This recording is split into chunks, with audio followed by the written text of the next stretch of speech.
We tune into shows like Antiques Roadshow for the thrill of the unexpected. We watch as a dusty painting bought for a pittance is revealed to be a lost masterpiece, or a forgotten ceramic pot is valued at the price of a new car. We are captivated by the stories objects tell. But every so often, the most priceless treasure on the screen isn't an object at all.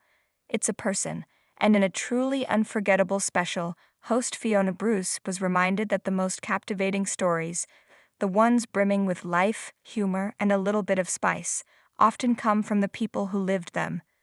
The episode was a departure from the usual format.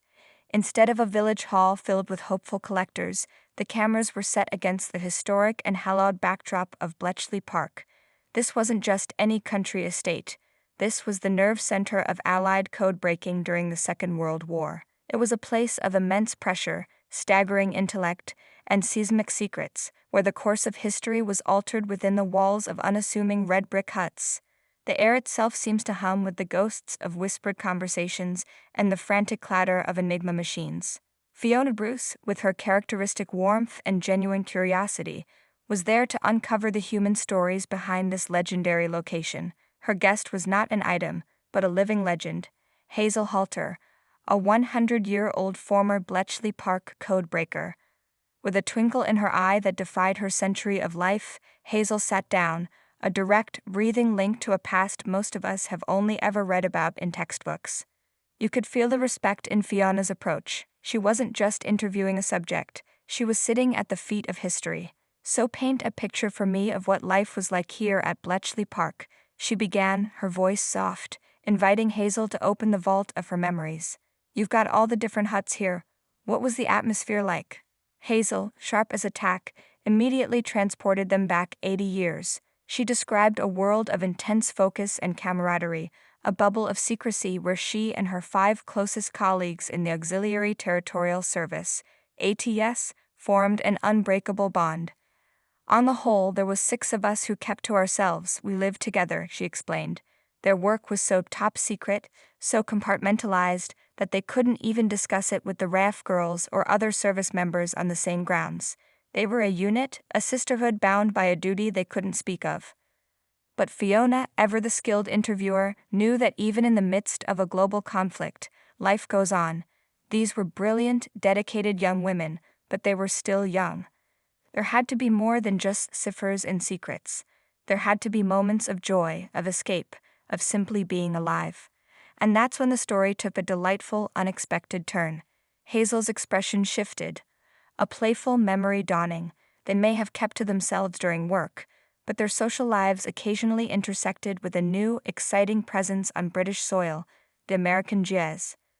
"We did meet Americans at one stage," Hazel recalled, a small smile playing on her lips, "because the Americans used to invite us to their dances." You could see Fiona's interest peak immediately. The image was irresistible. The stern, focused world of Bletchley Park giving way to the swing music and lively energy of a dance hall. "That sounds fun," Fiona prompted, her eyebrows lifting in playful intrigue. The scene Hazel painted was straight out of a classic Hollywood movie, and they'd form 2 lines and walk down the middle, she described, her hands gesturing to illustrate the scene, and they'd pick out the one they wanted. Fiona, laughing, sought clarification. "What to dance with?" With a nod, Hazel confirmed, and then added the detail that made the entire experience feel so real, so tangible. The American soldiers didn't just ask for a dance. They came bearing gifts of almost unimaginable luxury for a young woman in ration book Britain.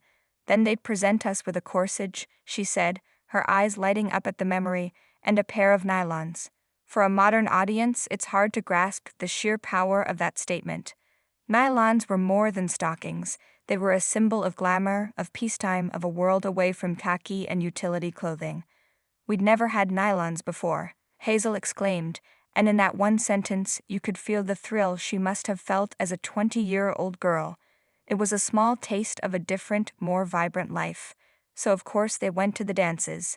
They enjoyed the music, the laughter, and the precious, silky nylons. But Hazel and her friends were Bletchley girls, sharp, discerning, and nobody's fool. And this is where the centenarian, with the timing of a seasoned comedian, delivered the line that made Fiona Bruce erupt in delighted laughter. After that, Hazel continued, leaning in slightly, her voice laced with rye.